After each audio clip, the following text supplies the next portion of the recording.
pale horse with royal robe. It is not just a farce ridiculing the king of Persia as a spineless monarch, or Haman as the embodiment of evil.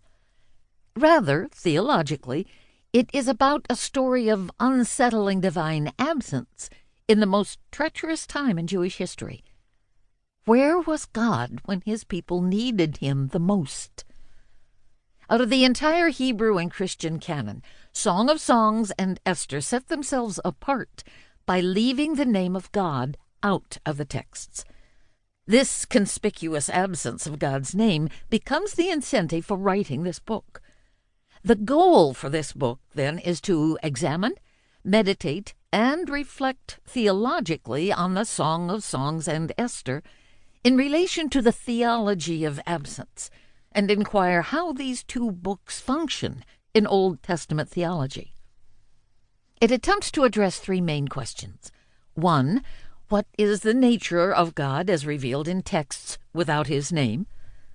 2. How do we think of God when he is perceived to be absent? And 3.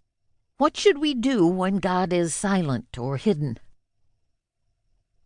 Method. I will adopt theological interpretation as the primary method of this book. By theological interpretation, I borrow the analogy of digging from Kevin Van Hooser.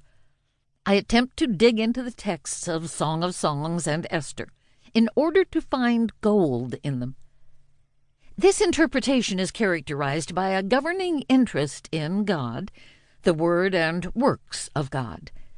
Its principal thrust is to direct readers' attention to God, to the acts of God in history, to the extent that it helps readers grow in the knowledge of God. I will also adopt William Brown's proposal of theological interpretation by asking two questions. 1. What is the text's theologic? That is, what can be ascertained from the text about God's character and relationship to the world? 2. What is the text's cosmologic? That is, what can be ascertained from the text about the world in its relationship to God and humanity's place in it? The intriguing challenge of this study is to consider how we think of God when his name is not mentioned explicitly in the texts. How can we do theological interpretation when God does not reveal himself in plain sight? As we will observe, the absence of God's name in the text does not preclude the knowledge of him, since his literary absence is precisely an aspect of Scripture that needs to be addressed, and that readers need to wrestle with, both theologically and in their own lived experience.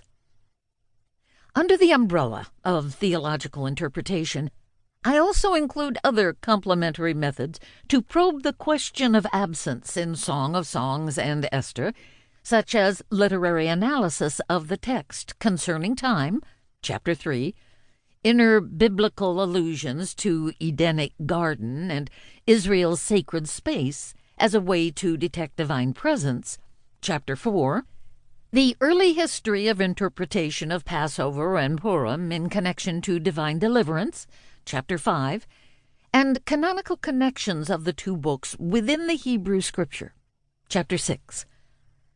Why Song of Songs and Esther? These two books are part of the Megillat, a collection of 5 scrolls in the Hebrew canon that are associated with 5 Jewish festivals. These 5 scrolls include Song of Songs, Ruth, Ecclesiastes, Lamentations, and Esther. By placing these 5 books in a collection, the compiler must have perceived their commonality and interconnectivity within the Hebrew canon. In the Jewish liturgical calendar, Song of Songs heads the Megillat, and Esther concludes the Megillat.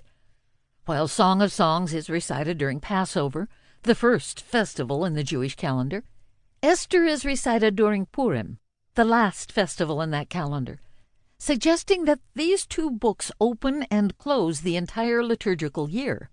Most scholars consider Ruth and Esther together, but rarely do they consider the Song of Songs and Esther this way, except for Brittany Melton's recent monograph. Perhaps due to their difference in themes and literary forms,